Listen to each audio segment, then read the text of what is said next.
So you might be trying to figure out how you can use switch control on your iPhone. Now, doing this is actually very basic and it really does not take too much time at all. So to get started, what you're first going to want to do is you want to go and open up your settings application. After opening up settings, what you're then going to want to do is you want to go ahead and scroll down until you find the accessibility option, which is right over here. Tap on accessibility. You want to then scroll down until you find a little option that says switch control.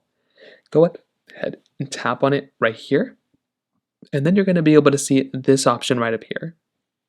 Now, if it's already kind of grayed out like this, you might have to add a new switch. So you can go through and add switches or recipes or anything like this. Now, what switches are, it's basically an action that replaces a tap or a gesture. So it can be an external device, a screen tap, or even a head movement using the camera. So you can tap on switches and you can go ahead and add a new switch specifically for that control.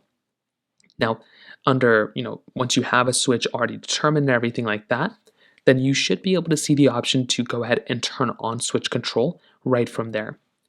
Under recipes, this is also just another way. It's a recipe is a set of specialized instructions or actions you can temporarily assign.